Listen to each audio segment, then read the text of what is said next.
Yes, ladies and gentlemen, welcome back to it. This is yet another episode of Bodega Corner, your one-stop convenience show for your informative goods.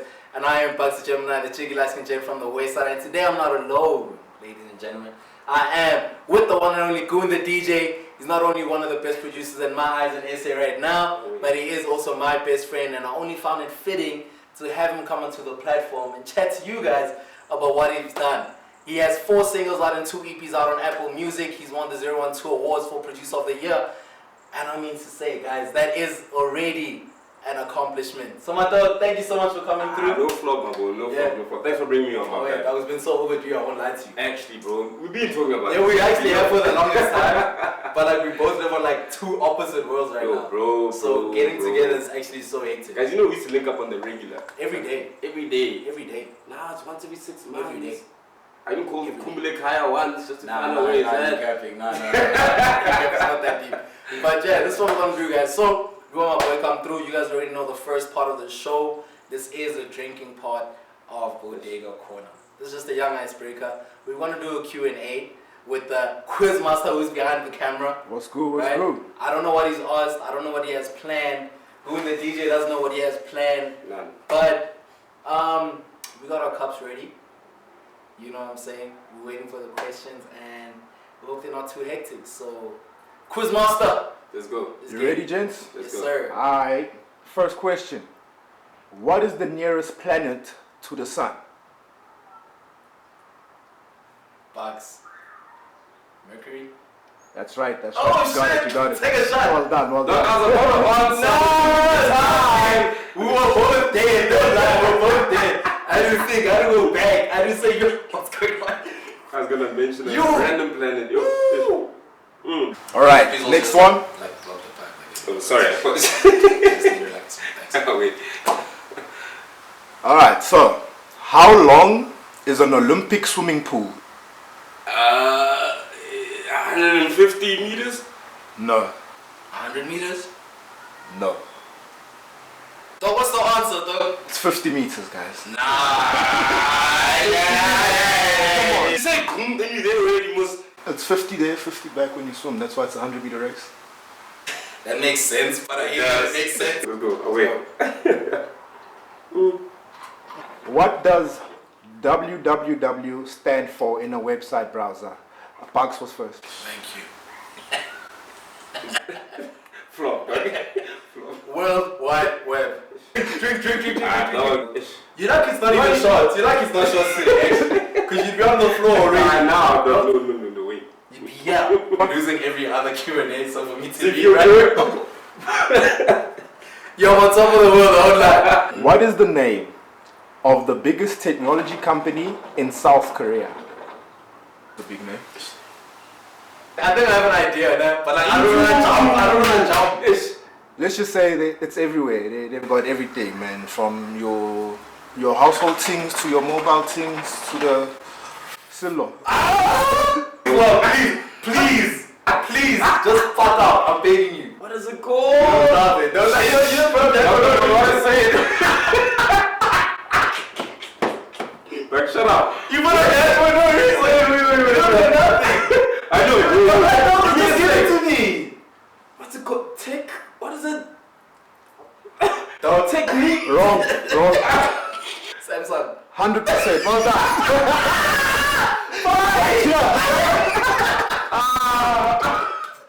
I'm giving you a try. You didn't tell nothing. You were saying T. Dog, what were you saying? Hey, tell the fucking.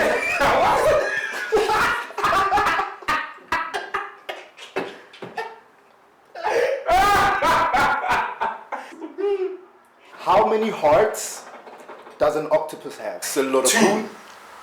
Nope. The answer is 3, guys. Oh, well done. That's you really gave it all answer. But it's not like, you didn't get it right, you got it wrong. I'll give it to him because he why? guessed the right number. I did say game. After 3 tries! 2! It was 3! Look, that's what I think games, dog. Nah. Both of you drink. The drink on my behalf, dog. No, dog, you got it wrong. What you doing? We are friends, so I'm gonna make you drink. Wow, now, dog. What is Earth's largest continent? Asia. Right. Thanks. Please do. Because I want to get drunk now. This guy's been eating gang chappies. You see that information in the back? Don't screw you, bro. Like you said, I was watching chappies. Did you know?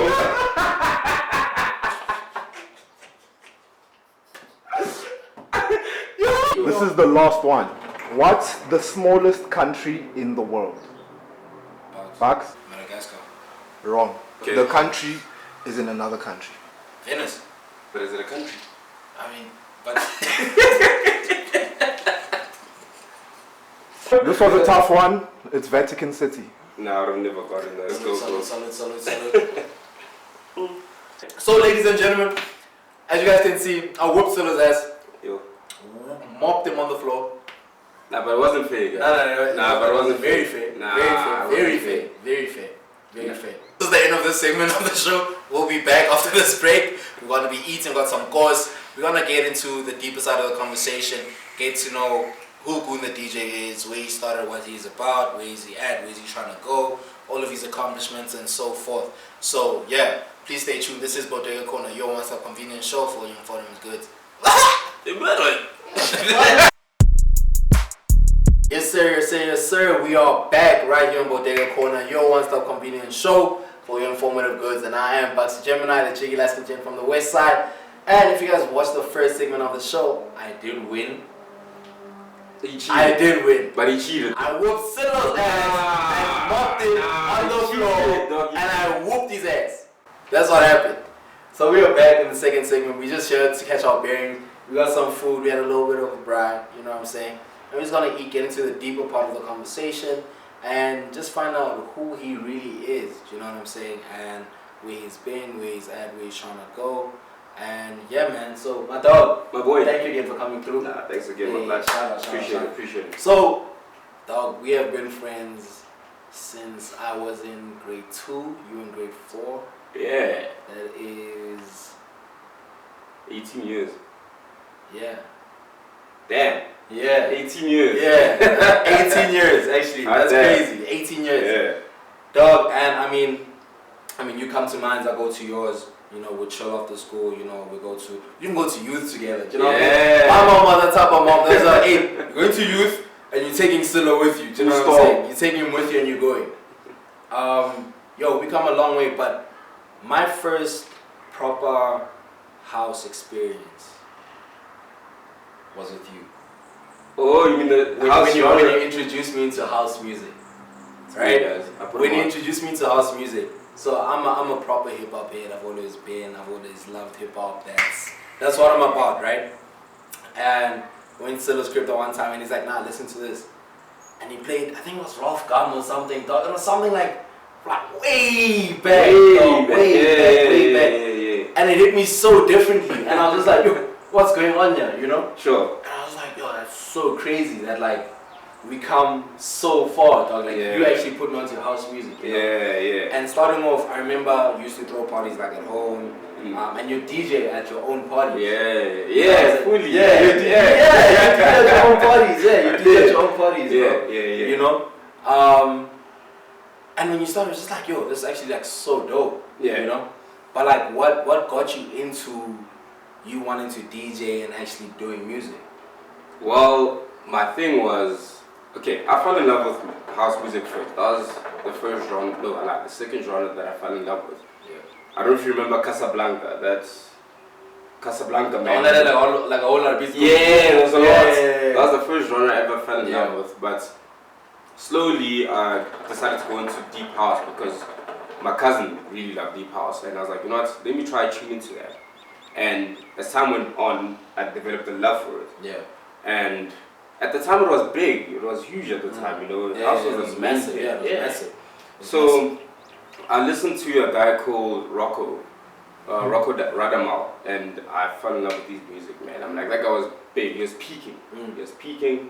2006, I think it was 2006 around that time, and I was like, you know what? This is the genre. This is the one that banged. Yeah. You understand? So as time went on, okay, let me say this. That's when I fell in love with music. As time went on, I started taking it really deep. Yeah. I took deep house to another level, and that's when I was introduced to deep tech. Okay. At the time, I didn't know it was called deep tech. Yes. And so who introduced you to deep tech? Stimming. Okay. Anyone that knows me, anyone that knows stimming, hands down, bro. Yeah. And yeah, I listened to his music, and I was like, you know what? I want to make music because of this guy. Yeah. And when I started making music, I realized that I'll never be as good as this guy. Yeah. Let me not say I realized. At that time, that's what I thought. And I gave up. I won't lie. I really gave up. But I won't lie. Stimming is the reason why I started making music. Yeah. From high school. Yeah. From the get-go. Pele used to take us to Stimming's his concerts. Yeah, At truth. He'd be like, yo, Stimming is coming. Let's all We're go. going. And I think what he came, like 3 years in a row? Or something like, or 2 years in a row or something? Like 6-7 years in a row. Yeah, but it was something hectic. But I think I only came to like 2 or some shit. Yeah. I came to like 2. Yeah. And you were like, yo, I'm going to Stimming. Are you coming? And I was like, ah, duh. And then eventually I went. And I went to 2 of them. Yeah. And it was crazy. I was like, white people know how to rock. I was like, truth and rain. We saw some other things there. I won't lie to you guys. We saw other things. So people doing things 9-9. Parental advisory, like I saw. it was it was a bit 18. Yeah, it was a shocker. I won't lie, it was a bit 18. Look, I won't lie. In terms of white people grooving, I'd say Joburg side. Pretoria side is a bit. I won't lie, it's dead. Yeah. But Joburg side, I won't lie. That's it's fully alive. That's what's alive. It's fully alive. Okay, so you fall in love with stimming. Yeah. You said you're gonna do this DJing thing. You realize back then that okay, cool, you're not trying to be with him. You're not gonna be as big as him. You know, and obviously that evolved over time. Yeah. You know what I'm saying? Yeah. When you were still starting off, like, was your background supportive of like what you're trying to do, or was it just like very like, no, Solo, finish school, Solo, go do this, Solo, go do this. Like, how was the background at home regarding you trying to do what you were trying to do? Well, at home, funny enough, when I started with this whole venture, when I told my dad, because it was just me and my dad in the house, you know, he was like, nah, finish school. My dad's like, you know, he went to school during apartheid, you know, he paid for his own school fees and everything. So school was his own, way of saying, hey, you're gonna make it. That was the only way you're gonna make it. Yes. And it was a bit difficult, but then as time went by, when Shimza got bigger and bigger and bigger, he realized that no, there's actually a career in this. Yeah. So, okay. Who is Shimza to you? Oh, Shimza is he's a distant cousin to me. He's a very distant cousin to me. Yeah. And I don't know. Obviously, he's big right now, but during 2009, that's when he started blowing. Yes. Really, really hard. Yeah. So my dad realized that, oh, okay, man, there's actually a career in this stuff. You can actually blow up from this stuff. And that's when he gave me full-on support. I won't lie, they gave me full-on support to a point where I even wanted to apply at the Academy of Sound Engineering. Okay. And he was like, you know what, I give you my blessings, go there. Yeah. And it was on, you know. Unfortunately, things happened along the way, but yeah, I'm just glad that he gave me that support. So that's the support. Number 2, my friends. Yeah. Fully. I'm like, every song I made, you listen to. Yes. Every gig I performed to, my boy was there. He was genuinely there, you know, and I'm thankful for that, my boy. I'm genuinely thankful. So yeah, man. That's honestly where it stemmed from, bro. I'm like, it was difficult. There was no support from other people, but that's where the support came from. My dad and my friends. Yeah. So I mean, moving from the whole house genre right now, because you are doing lo-fi. Yeah. Right. What made you move from doing house and then transitioning into, you know what, let me rather go do lo-fi because it's different? Yeah. Because I mean, in South Africa, not a lot of people know about lo-fi. True. You know what I'm saying? True. A lot of people don't know what lo-fi is. A lot of people haven't even heard of it. You know what I'm saying? Facts. People haven't been like exposed to it in any way, like some people. Yeah. You know? So what made you change and be like, I'm gonna do this? Well, so as time went on, I realized that house is not my thing, bro. House, as great as it is, it's not my thing. Yeah. What I got in tune with was lo-fi, chill hop, you know. Yeah. And I listened to a guy called Evil Needle, and I'll never forget that day. I didn't know who he was. Funny enough, he used to make house music too. Yes. And then I was like, let me hear this guy's music. I went onto YouTube as normal like everybody else, and I heard his music. I was like, nah, this is different. This is something else. You know? Yeah. It's hip hop, but that's very chill. You know. And I decided, you know what? Let me listen to other artists that do the same thing. Okay.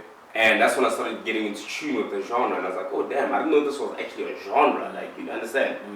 And I don't know. As time went by, I realized that no, man, I can actually make this music. Because I only started producing in high school.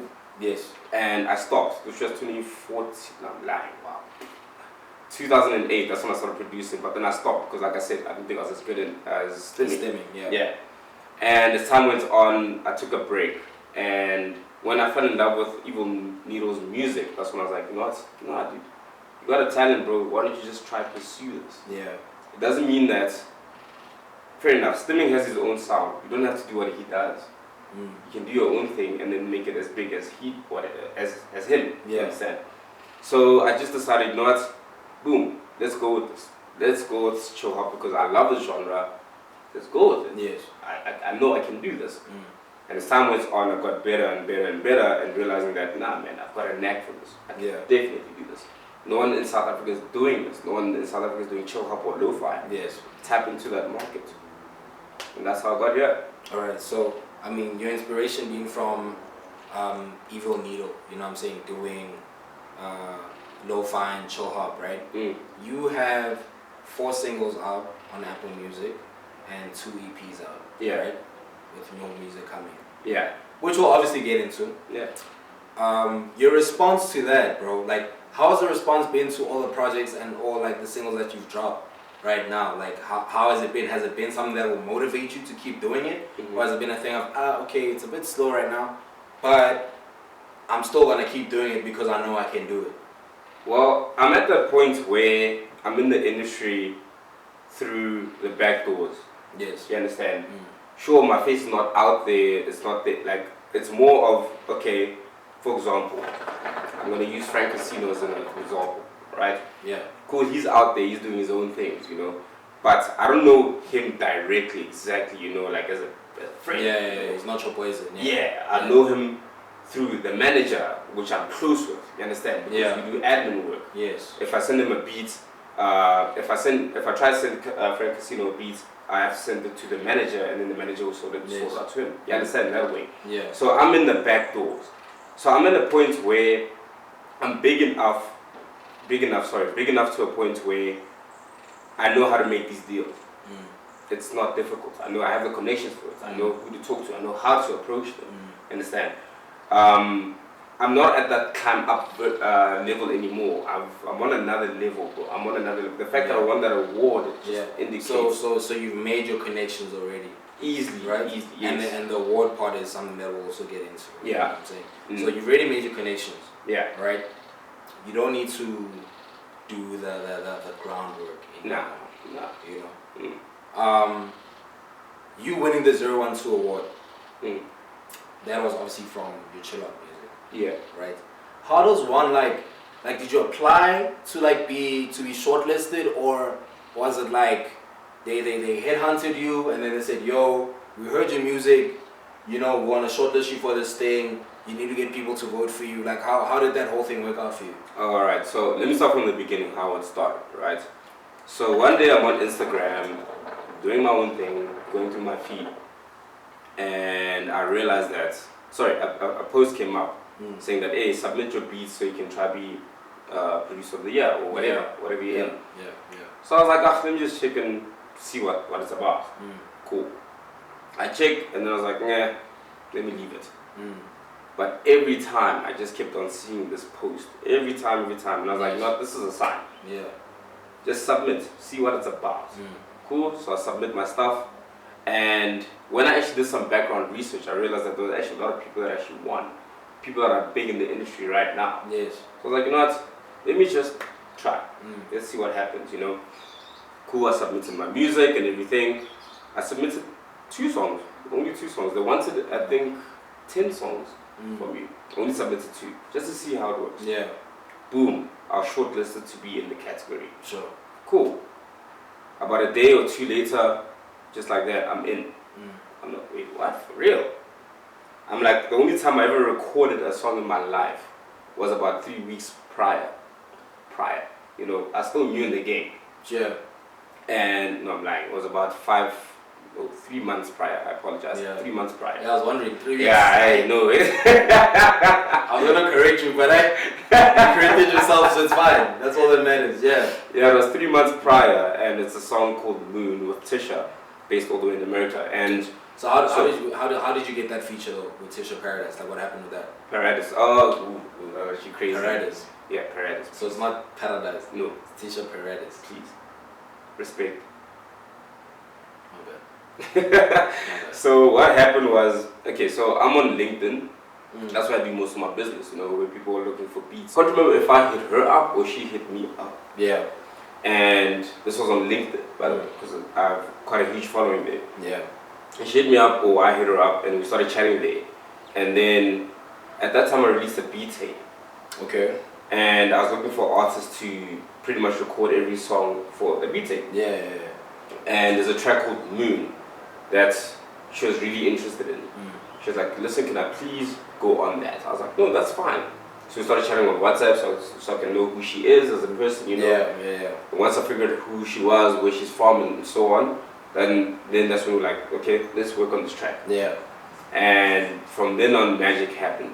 Yeah. Moon became a hit. And she's based in the States. She's based in the States. Okay. Yeah, she's based in the States. And Yeah. I'm here based in South Africa. So, yeah, that's literally how the magic started. LinkedIn. I will like LinkedIn. Yeah. Yeah. And I mean, obviously, from you guys collabing like that, I mean, if she had an interest in a song that a South African producer made, Yeah. right? It's you know, it's safe for me to say that obviously you have a following outside of South Africa. Yeah. You know, so where's your biggest following? Like, Funny enough, it's Ireland. Ireland is number one. Really? Out of all places in the world, Ireland. that's so random. Bro, I was like, what? So it's Ireland, second is United States, Yeah. third is South Africa, and then fourth is India. That's very random. I don't like. I I live in know. India. Like, that's just very random. It's weird, but shout out to you all. Thank you for supporting Yeah. my music. Honestly, I really appreciate it. But yeah, those are my top 4. Yeah. Yeah. And then like in terms of making a song, I mean, let's take it back. So the song that you made with her, Moon. Yeah. How long did that usually take you? How long did that take you to make? Okay, so like I said, I made the beat tape. We discussed for a bit, and we started to make the song. Yeah. She told me that she was gonna start recording. Start writing. Mm. I was like, alright, cool. Do what you need to do. Mm. At that time, I was still hitting up other artists to jump on other songs. You know, Yeah. I actually don't remember exactly what it was, but I think it was about 3 weeks. Yeah. She told me that she's already done writing. I'm like, oh, damn. Crazy. Yeah, it's crazy. So she Yeah. sent me a reference. I was like, dude, I love this. Yeah. Perfect. She recorded it and she sent it back to me so I Yeah. could mix and master it. And at the time, I wasn't really confident with my mixing and mastering skills. Mm. So I asked Benji, July the artist, Yeah. to mix the track for me. Yeah.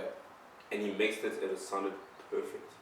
From that moment, that's when I knew we're going to make bangers going Yeah, forward. yeah, We're going to yeah. make bangers. And yeah. That's So what then it's you usually, how long does it take you to make a track? So let's just say you've got somebody now, you've got the beat, somebody brings you the verse, let's say the same day. Yeah. You know what I'm saying? Mm. How long would that take you to put everything together?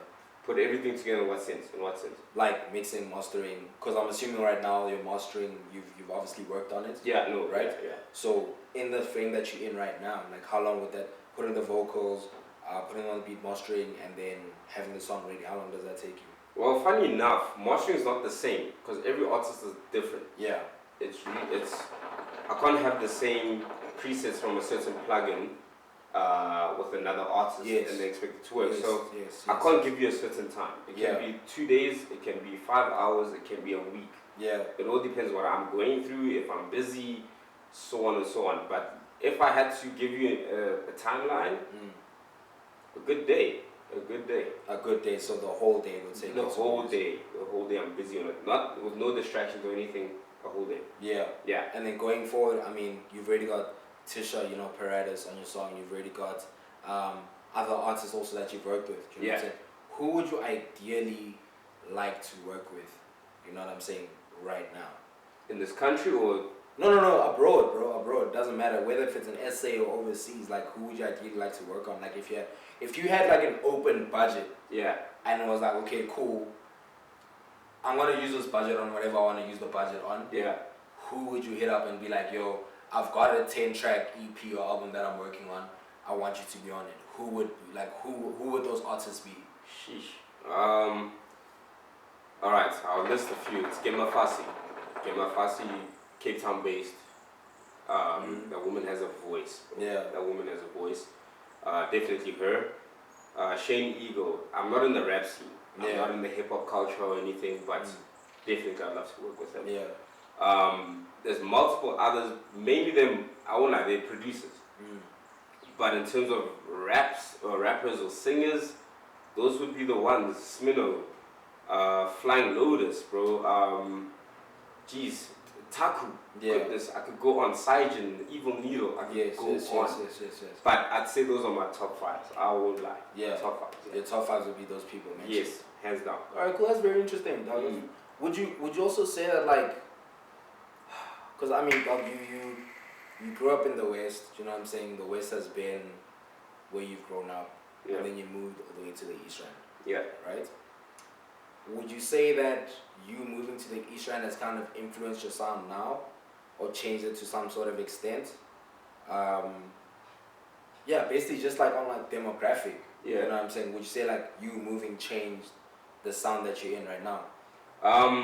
In the sense that not this. Okay, let me start over. Not in the sense that my music has captured a certain audience. No. Yeah. In terms of my work ethic, yes. Okay. In terms of lack of distractions or anything, yes. Okay. There's definitely been a change, you know. Yeah.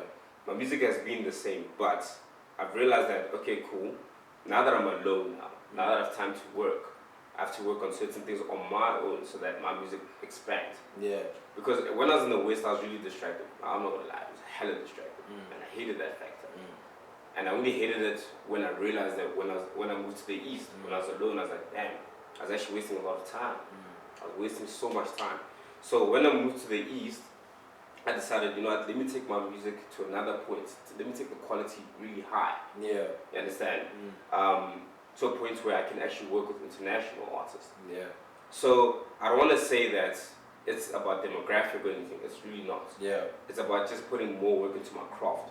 So moving to the East has really helped me. It really has helped me because I don't know that anyone on that side. So you being isolated basically was you in some sort of way evolving into the new form of you. Pretty much. Basically. Fully realizing, okay, cool, the past me was procrastinating, wasn't doing everything, you know, that I was supposed to do. But the me now knows, okay, cool, I need to get A, B, C, D done in certain amount of days. Yeah. And then, you know what I'm saying? Exactly. Getting it out there. Exactly that. I'm like, I learned so many things when I was isolated, if I can say.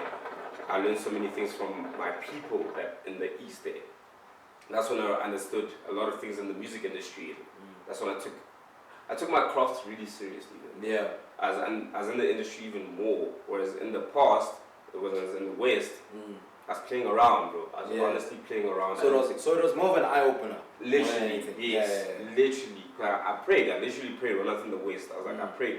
I need some change in my life. Yeah. I genuinely need some change. Yeah. And God was like, okay, cool, let's put you. Yeah, He gave you that change, dog. He gave me a change. Yeah, He gave you that change, bro. Moved you to another hole. He said, yo, you gotta go to the other side of the world and go sort yourself out. Yeah, legit, that's what happened. So I changed as a person, and then that reflected in my music. Yeah. I think that's the best way I can put it. Yeah. Alright, and I mean, taking from where you are now, dog, like, where are you actually trying to go with it, you know?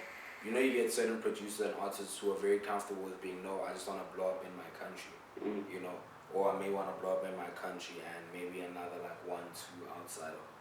Where are you as Goon TheDj trying to take it? Like, you know, like I know what I'm trying to do with Bodega. Yeah. You know, I'm not trying to keep it just here. I'm not trying to keep it just in Africa. You know, but like what are you trying to do with it, bro? Well, besides the obvious going international and going big with it, I want to tune into people's hearts. Yeah. And I feel like the only way to do that is to hit up people abroad. My music, as I said right now, it blows up better more outside of the country. Exactly. Yeah. Than here. Yeah. look, I don't mind playing in my country. When I DJ, I love playing here, but I want to play my own stuff right over here. Yeah.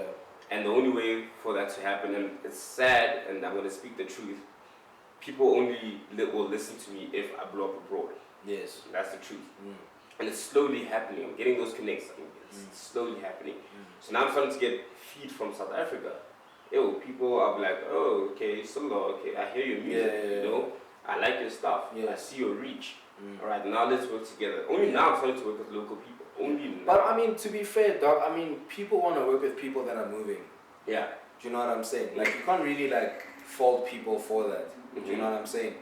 I for one, I went through a phase where I had heard people talking about, this one doesn't give me a chance, this one. And then I went and I got into positions where I was like, I met a lot of people. And the same thing happened. But then I came to the same realization. I was like, you know what? People want to work with people that are moving. Do you know what I'm saying? If you're all the way up here and I'm down here, and I'm not trying to make it up here or get to this level, there's no why are they coming down? Yeah. Do you know what I'm saying? So you can't really fault people for that. You know what I'm saying? Like I get that, like we all wanna like we want opportunities and so forth and so forth. But people still want to see something. Yes. Before they just like, okay, let me just take you on. Because at the end of the day, it's also their brand. At the end of the day, true. You get what I'm saying? Affecting them. I get that, but at the end of the day, if you don't see value from the beginning, you understand? If you don't appreciate the value from the beginning, forget about the future. I'm like, okay. Look at where Apple is right now, for example.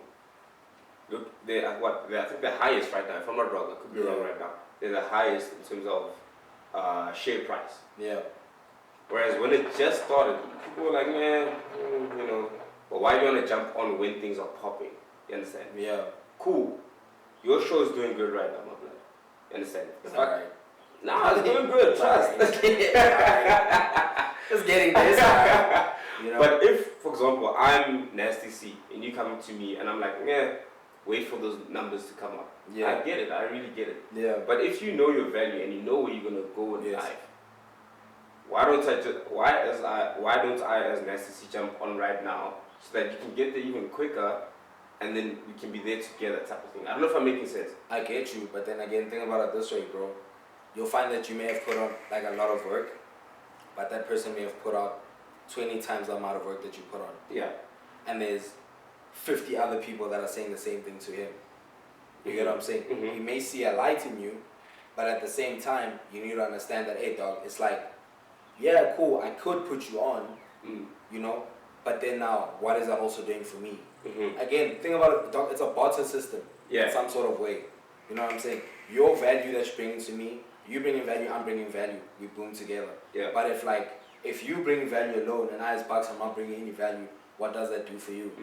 You know what I'm saying? Not that they don't see you, but it's like, okay, you know what, let me wait for homie to grow a bit more. And then, not meaning that they won't recognize you, they don't know who you are.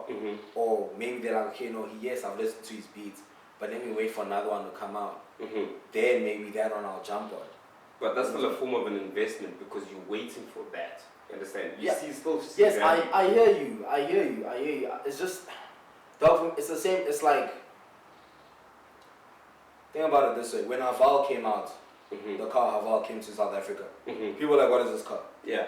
Do you know what I'm saying? Yeah. They would still go and prioritize a Toyota over Haval. Yeah. Right? Until Haval started coming with the technology and the whatnot, people realize, like, okay, cool, sharp. Haval has worked and it's gotten to a point where it's like, okay, you can compare it to Toyota. Yeah. Right? Then people will be like, okay, no, Toyota, Haval, same level. I can buy a Haval now instead of a Toyota as well. I can pay them. Yes. Right? Or they can work together. Yes. That's the same way that it is right now. It's like you need to also grow to a certain point. And that's something I use myself as an example where I was like, okay, fuck, I have 100 followers, for example. This person has a million. Different chat. That's a different chat. You see that Haval and Toyota thing, right? If I buy a car, right, I'm buying a car because it's my personal use, not because it's in Haval. You understand? That's a different. No. Hear me out. Yeah, I'm listening. It's a different target market. You understand? All right, cool. They're coming up. All right. This is obviously the target market. You understand? I'm buying this car so I can go A to B. Yes. There's a certain price range. Cool. Yes. I'm not trying to grow with the brand. Whereas this is a lifetime thing. if I'm talented from the get-go, if I make 5 beats going forward, you understand? I make 5 beats, but they're not there yet. They're not, you understand? So if you're as a rapper, right, decide, yo, okay, you pick me up, you be like, yo, damn, this guy is actually good, but he's not there yet. Yeah. You understand? Cool, you're giving me that chance to grow up, and I get that. I fully get that because I need to get that exposure, I need to get that experience, and I understand. I need to bring that heat. Yeah. But if you picked it up from the get-go, that should be in your mind. Yeah, but so I like, dog, I hear you. I can carve your blueprint, dog. Yes. You know, I can see that your blueprint is dope. But if you haven't proved to me that your blueprint works, why am I investing in your blueprint? Yes, but that's the thing. You're just looking at the blueprint. You're not looking at the future thing. So if I make a blueprint and this is 1, 2, 3, 4, 5, this is what it's gonna do. This is how it's gonna look. It's still paper at the end of the day. Yes. Once I make the thing, you understand? Once it becomes valuable to the eye, yes. You understand? That's when it's gonna create value. Yes. I don't see value that way. I see from the scratch. If you don't put in that work from the beginning, if you don't have that thing from the beginning, you understand? You don't have value to me. No, I hear you. Like, I hear you. All I'm saying is that, dog, if I'm up here and I see that you've got something, I need to see some sort of value or growth in you first before I want to invest in you. Yes. Because as I said to you, there's 50 other people that are doing the same thing. Yeah. But what's going to make you stand out from them? But you said something earlier on. I can't really remember what you said exactly for word. I'm a bit late. But if you said, you said something about, wait, what did you say, man? What did you say? But basically, in a sense that I'm grafting 20 times harder than you. We could be grafting the same. You just on a different level. You may have met the right people, or so on and so on. Mm-hmm. Your value is up here. Great. I'm happy for you. If I'm working as hard as you, maybe even twice as hard as you, so I can even get my shine up there. The only way I can get up is through somebody from the top. You understand? Mm-hmm. Now, don't get me up because, hey, this guy could be great. He could be something. No. Yeah. And I want you to pick me up in the sense that there's value in the work, because at the end of the day, what we do is art. You understand? It's creativity. It's something that can't be picked up. If this is unique and it's really good, I honestly believe in helping people. I honestly do. I'm not saying grab someone from the bottom just because you're helping them to blow up for their own sake. No. Yeah. If they really got the talent, they've got that thing, bro, guide them. I'm not even saying, okay, let's make a track together. No, I'd be like, okay, listen, I got a plug here and here and here. Put them on. That's still a sign of investment. You see that, okay, I can still invest in this person. Yeah. Put them on 1, 2, 3, 4, 5. Yes. Once they get to that level, we can work together now. Yes. But you still have to put something in. You have to invest. You understand my chat? I hear you. I hear what you say. Yeah. I fully hear what you say. You know what I'm saying? I'm just coming from a perspective where it's like, yes, you got the work done. Do you know what I'm saying? The work is there. You've proven what you can do. The ability is there. The talent is there. The gift is there. Right? Yeah. But from somebody that's looking down, they'll probably see all of that, but they'll probably want, okay, let's just say, the same way you were saying, yeah, cool, they could say, no, go here, right? Some people could look at it different and be like, no, I want to see him make those moves himself. Yeah. And then let's see where we go. So that, you don't need to go all the way to that person's level. Yes. But maybe let's say you go a step up and another step up. Then they're like, okay, no, sharp, let's go, boys. That's what I'm referring to. That's what I'm saying. That it's not just now because I'm here, I'm seeing value in you, and there's another 50 other people that I see value in, then now I must sponsor all of you guys, or even just one of you guys. Because at the end of the day, you also still need to prove that who you are. Exactly. Yes. You may have the work ethic and all the work behind you, do you know what I'm saying? Yes. But it still needs to be like, okay, no, do you know what? Even if I pull him in, he can still stand on his own. He's not standing because of me. Yeah. You get what I'm saying? I hear you, chat. Here's my argument, right? You can get to that point, right? They just say, as you're saying, I'm working my hardest, right? Yeah. And I've seen it through the artists that I work with. They're at that point where, dude, they just need to be pulled. Yeah. Through someone bigger than them. Yeah. That's what my police is doing. People that is never even, okay, obviously met, but like, people that have that full potential. Like they're there. They just need that thing to take them out. Yeah. And if you're the source, why don't you do that? I understand what you mean. I'm not saying someone from ground zero. Obviously, you need to prove yourself first. Yes. But sometimes you work so hard, you do so much, you can only get to a certain point before you can go to the next. Yeah. And then next level, maybe you being pulled out. Yes.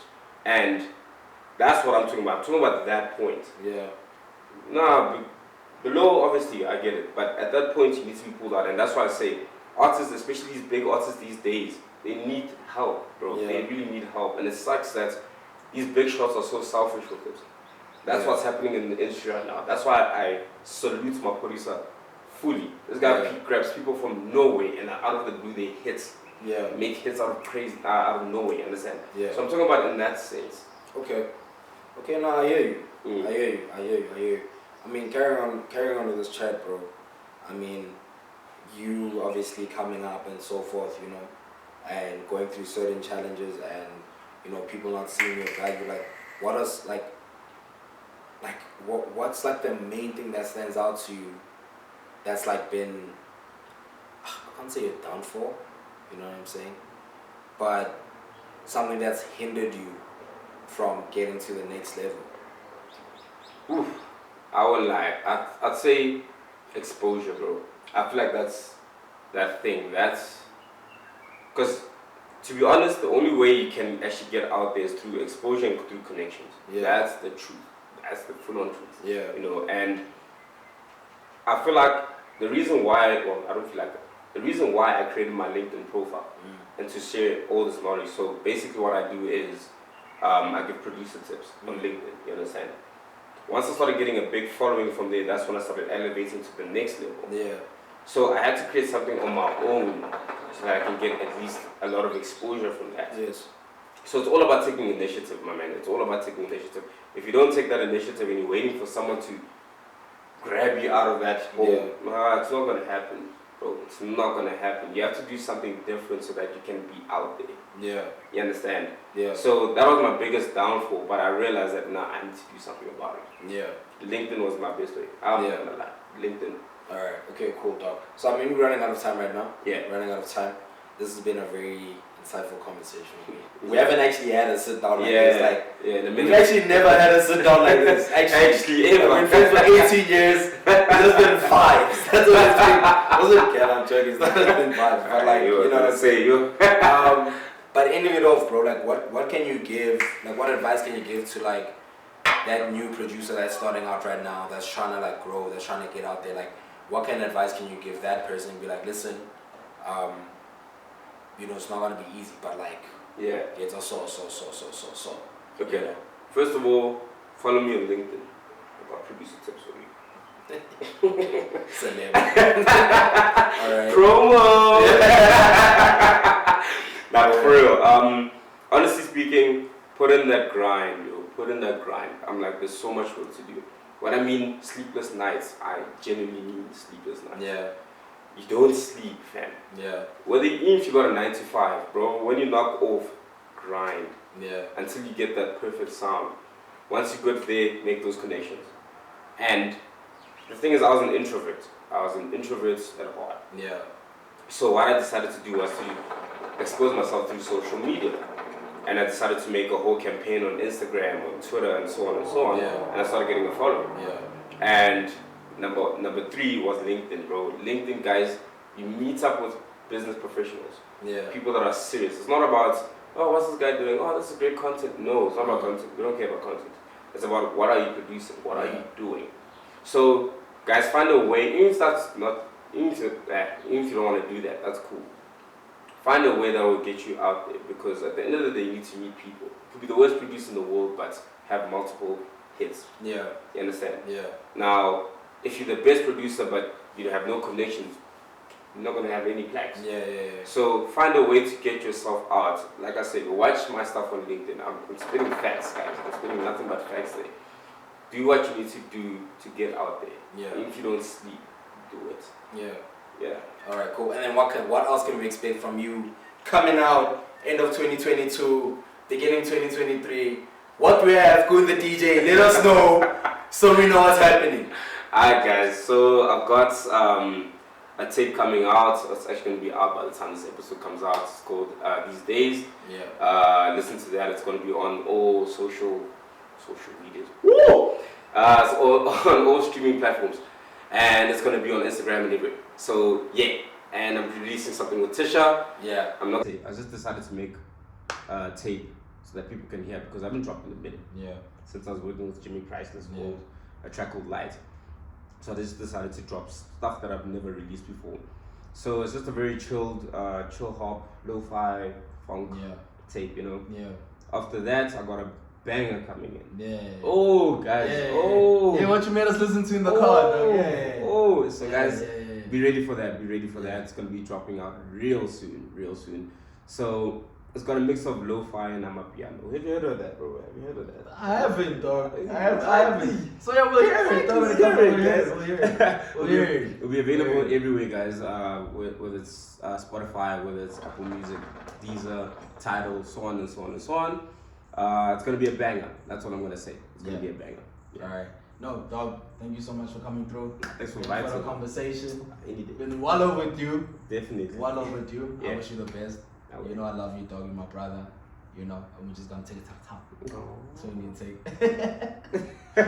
Anyway, ladies and gentlemen, this has been Bodega Corner, your one-stop convenience show for your informative goods. I have been Bucks the Gemini, joined by Goon TheDj, and this has been your one-stop convenience show for all your informative goods.